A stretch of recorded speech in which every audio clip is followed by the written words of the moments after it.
Once again, welcome back to KC's Classes. KC's Classes-ൻ്റെ മറ്റൊരു പുതിയ വീഡിയോയിലേക്ക് എല്ലാവർക്കും സ്വാഗതം. This is Kiran CS. Calicut university B Com BBA second semester exams നടന്നുകൊണ്ടിരിക്കുകയാണ്. B Com second semester സ്റ്റുഡൻസിൻ്റെ ഏറ്റവും ഇമ്പോർട്ടൻ്റ് ആയിട്ടുള്ള പ്രോബ്ലം പേപ്പർ ഫിനാൻഷ്യൽ അക്കൗണ്ടിങ് ആണ് ഇന്ന് ഫിനിഷ് ചെയ്തത്. നമ്മൾ ഈ ഒരു പേപ്പറിൻ്റെ ഇമ്പോർട്ടൻറ്റ് ക്വസ്റ്റ്യൻസിൻ്റെ വീഡിയോ, ഉറപ്പായും പ്രതീക്ഷിക്കുന്ന ഓരോ പാർട്ടുള്ള ചോദ്യങ്ങളുടെ discussion, last day examination tips, exam related live, ഇതൊക്കെ ചെയ്തിട്ടുണ്ടായിരുന്നതാണ്. സ്മാർട്ട് സ്റ്റഡിക്ക് വേണ്ടിയിട്ട് വളരെ ഹെൽപ്ഫുൾ ആയിരുന്നു കുട്ടികൾക്ക്.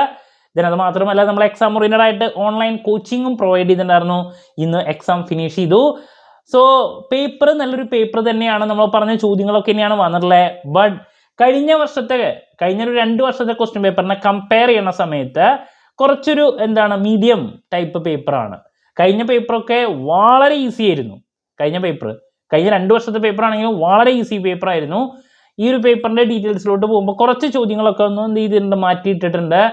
അപ്പോൾ പ്രോബ്ലംസ് ആണെങ്കിലും കുറച്ചൊരു മാറ്റിയിട്ടുണ്ട്. അപ്പോൾ ഒരു മീഡിയം ടൈപ്പ്, ഇപ്പോൾ പാർട്ട് എയിലൊക്കെ നമ്മൾ പറഞ്ഞ ചോദ്യങ്ങളൊക്കെ തന്നെയാണ് വന്നിട്ടുള്ളത്. പാർട്ട് ബിയിലാണെങ്കിലും സിയിലാണെങ്കിലും ചില ക്വസ്റ്റ്യൻസ് ഒക്കെ അങ്ങോട്ട് മാറ്റി അവർ ഇട്ടിട്ടുണ്ട്. ഓക്കെ, അപ്പോൾ ഒരു മീഡിയം ടൈപ്പ് പേപ്പറിന് നമുക്ക് വിലയിരുത്താം ഈ ഒരു പേപ്പറിൻ്റെ. പാർട്ട് എയിലൊക്കെ നമ്മൾ പറഞ്ഞ ചോദ്യങ്ങളൊക്കെ തന്നെയാണ് വന്നിട്ടുള്ളത്. എന്തായാലും നമുക്ക് ആ ക്വസ്റ്റ്യൻ പേപ്പറിൻ്റെ ഡീറ്റെയിൽസിലൂടെ പോകാം കേട്ടോ. അപ്പോൾ ഇതാണ് ഫസ്റ്റ് പാർട്ടിലോട്ട് പോകുന്ന സമയത്ത് 15 ചോദ്യങ്ങൾ. Number 1, features of single entry system. നമ്മൾ എന്തായാലും പഠിക്കാൻ പറഞ്ഞൊരു ക്വസ്റ്റ്യൻ വന്നിട്ടുണ്ട്. ഇൻകോർപ്പറേറ്റഡ് കമ്പനീസ് എന്താണ്? ഡിഫറെൻറ്റ് ടൈപ്സ് ഓഫ് കമ്പനീസിൽ ഏതെങ്കിലും ഒരെണ്ണം പറഞ്ഞാണ് വന്നു. റിസർവ് ക്യാപിറ്റൽ ഷുവർ ക്വസ്റ്റ്യനിൽ പറഞ്ഞു വന്നു. ഇക്വിറ്റി ഷെയറും പ്രിഫറൻസ് ഷെയറും തമ്മിലുള്ള ഡിഫറൻസ് ഷുവർ ക്വസ്റ്റ്യനിൽ പറഞ്ഞു വന്നു. കോൾസ് ഇൻ അഡ്വാൻസ് എന്തായാലും നോക്കാൻ പറഞ്ഞാണ് വന്നിട്ടുണ്ട്. അണ്ടർ സബ്സ്ക്രിപ്ഷൻ വന്നു. ഫോർ ഫീച്ചർ ഓഫ് ഷെയർസ് വന്നു. ദെൻ ഷെയറും ഡിബഞ്ചറും തമ്മിലുള്ള ഡിഫറൻസ് വന്നു. ഓക്കെ, ഞാൻ പറഞ്ഞു നടന്നു ആ സെക്കൻഡ് ചാപ്റ്ററിൽ നിന്ന് ഒരു 7 മുതൽ 8 വരെ ചോദ്യങ്ങൾ വരുന്നത്. അതുപോലെ തന്നെ വന്നിട്ടുണ്ട്. Different methods of redemption of debentures. Then question number 10, benefits of accounting standard sure ക്വസ്റ്റ്യനിൽ പറഞ്ഞാണ്. ഒബ്ജക്റ്റീവ്സ് ഓഫ് ASB ഷുവർ ക്വസ്റ്റ്യനിൽ പറഞ്ഞാണ്. What do you mean by SIC? Then IFRS and Indian accounting സ്റ്റാൻഡേർഡിൻ്റെ ഡിഫറൻസ്. നമ്മൾ IFRSൽ നിന്ന് എക്സ്പെക്ട് ചെയ്തൊരു theory. Biological assets, what is biological assets other than bearer plants. ഇതൊന്നും റിപ്പീറ്റ് ക്വസ്റ്റ്യൻ അല്ല, ഇതാണ്. പിന്നെ CDT എന്തായാലും നോക്കാൻ പറഞ്ഞൊരു ചോദ്യം. അപ്പോൾ ഇതിൽ ശരിക്കും പറഞ്ഞൊരു 10-12 ക്വസ്റ്റ്യൻസ് നമ്മൾ പറഞ്ഞ അതേ ക്വസ്റ്റ്യൻസ് ആണ് വന്നിട്ടുള്ളത്. പാർട്ട് എയിൽ കുട്ടികൾ സാറ്റിസ്ഫൈഡ് ആണ്. ഓക്കെ, ദെൻ പാർട്ട് ബിയിലോട്ട് പോകുന്ന സമയത്ത് അതിലാദ്യം different types of single entry system theory. Then net worth method, what do mean by net worth method? Repeat അല്ല ശരിക്കും പറയുകയാണെങ്കിൽ. ദെൻ പിന്നെ നമുക്ക് പ്രോബ്ലം അതിൽ നിന്ന് സിംഗിൾ എൻട്രിയിൽ നിന്ന് വന്നിട്ടുണ്ട്. പ്രോഫിറ്റ് ആണോ ലോസ് ആണോ എന്ന് കണ്ടുപിടിക്കാൻ വേണ്ടിയിട്ടുള്ളൊരു ക്വസ്റ്റ്യൻ. അത് കംഫർട്ടബിൾ ആയിട്ടുള്ളൊരു പ്രോബ്ലം തന്നെയാണ്. പിന്നെ നെക്സ്റ്റ് ഇഷ്യൂ ഷെയർസിൻ്റെ ഒരു പ്രോബ്ലം ക്വസ്റ്റ്യൻ നമ്പർ 19. ദെൻ ഡിബഞ്ചേഴ്സിൻ്റെ ഒരു പ്രോബ്ലം ക്വസ്റ്റ്യൻ നമ്പർ 20. അതൊക്കെ എളുപ്പം ക്വസ്റ്റ്യൻസ് ആണ് കേട്ടോ, നിങ്ങൾക്ക് സ്കോർ ചെയ്യാൻ പറ്റുന്ന ക്വസ്റ്റ്യൻസ് തന്നെയാണ്. അത് ഇഷ്യൂ വന്നിട്ടില്ല. ദെൻ അതിനുശേഷം question number 21, state the following items in balance sheet of Sunstar limited. Balance ഷീറ്റിൽ എങ്ങനെയാണ് ഇതിൻ്റെ കാര്യങ്ങൾ എന്നുള്ളത് ചോദിക്കുന്നത്. വളരെ എളുപ്പമുള്ള 2 കാര്യങ്ങളാണ്, മനസ്സിലാവുണ്ടോ?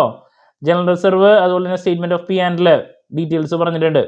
പിന്നെ അതിനുശേഷം ജനറൽ എൻട്രി എഴുതാൻ വേണ്ടിയിട്ട് ഡിബഞ്ചറിൻ്റെ റിലേറ്റ് ചെയ്തുള്ളൊരു പ്രോബ്ലം. പിന്നെ ഏറ്റവും എളുപ്പമുള്ളൊരു ക്വസ്റ്റ്യൻ 4 ഇൻടാഞ്ചിബിൾ അസറ്റ്സിൻ്റെ നെയിം. അപ്പോൾ ഈ 5 മാർക്കിൻ്റെ ഒരു ക്വസ്റ്റ്യൻ വന്നേക്കണ, give name of 4 intangible assets. അപ്പോൾ അത്രത്തോളം എളുപ്പമുള്ള ക്വസ്റ്റ്യൻ ഇട്ടിട്ടുണ്ട്. ജസ്റ്റ് നെയിം അതാ പറഞ്ഞിരിക്കുന്നത്. 5 മാർക്സ് ആണ്. അപ്പോൾ പാർട്ട് ബി എന്ന് പറയുന്നതും കംഫർട്ടബിളൊക്കെ തന്നെയാണ്, എളുപ്പം തന്നെയാണ്. എന്നാലും കുട്ടികൾ പറയണത് കഴിഞ്ഞ പ്രാവശ്യത്തെ കമ്പയർ ചെയ്യുമ്പോഴാണ് ഒരു അത്രത്തോളം എളുപ്പം ഉണ്ടായിരുന്നില്ല എന്ന് പറയുന്നത്. എന്നാലും നല്ല പേപ്പർ തന്നെയാണ്. പിന്നെ essay, ആദ്യത്തെ നമ്മൾ ഇൻഡേഴ്സ് എന്താണ് അതിൻ്റെ പ്രോസസ്സ് എക്സ്പ്ലെയിൻ, തിയറി നമ്മൾ എന്തെങ്കിലും പ്രതീക്ഷിച്ചൊരു ചോദ്യം. പിന്നെ final account, prepare balance sheet of company, നമ്മൾ എന്തായാലും പ്രതീക്ഷിച്ച ഒരു ക്വസ്റ്റ്യൻ SAക്ക് വന്നു. ദെൻ കമ്പനിയുടെ ബാലൻസ് ഷീറ്റ് മാത്രമാണ് പറഞ്ഞിട്ടുള്ളത്. പിന്നെ ഡിബഞ്ചേഴ്സിൽ 5 മാർക്കിൻ്റെ വരുന്ന ടൈപ്പ്, നമ്മൾ 5 മാർക്കിൽ ചെയ്യിപ്പിച്ച പ്രോബ്ലമാണ്. അത് SAക്ക് വന്നു എന്നുള്ളതാണ്. വളരെ കംഫർട്ടബിളാണ്. അത് 5 മാർക്കിൻ്റെയാണ് ഈ ടൈപ്പ് ക്വസ്റ്റ്യൻസ് വരാറ്. SAക്ക് വന്നു. പിന്നെ സിംഗിൾ എൻട്രി സിസ്റ്റത്തിൻ്റെ ഒരു പ്രോബ്ലം നമ്മൾ ആസ് യൂഷ്വൽ പ്രതീക്ഷിച്ചത്. അപ്പോൾ നന്നായിട്ട് പ്രോബ്ലംസ് ഒക്കെ പഠിച്ച കുട്ടികൾക്ക് ഹൈ മാർക്സ് എന്തായാലും സ്കോർ ചെയ്യാൻ സാധിക്കും. ചില ക്വസ്റ്റ്യൻസ് മാത്രമാണ് അങ്ങോട്ട് മാറ്റി ഇട്ടിട്ടുള്ളത്. എന്നാലും കുഴപ്പമില്ലാത്തൊരു പേപ്പർ തന്നെയായിരുന്നു. സോ നെക്സ്റ്റ് നമുക്ക് മാർക്കറ്റിംഗ് ആണ്. ഇന്ന് നമ്മൾ അതിൻ്റെ ലൈവ് വയ്ക്കുന്നുണ്ട്. ഇമ്പോർട്ടൻറ്റ് ക്വസ്റ്റ്യൻസിൻ്റെ വീഡിയോ ചെയ്തിട്ടുള്ളതാണ്, ചാനലിൽ അവൈലബിൾ ആയിരിക്കും. എന്ത് ഡൗട്ട് ഉണ്ടെങ്കിലും കമൻറ്റ് ചെയ്യാനുള്ള മറുപടി ഞാൻ വീഡിയോസിലൂടെ നൽകുന്നതായിരിക്കും.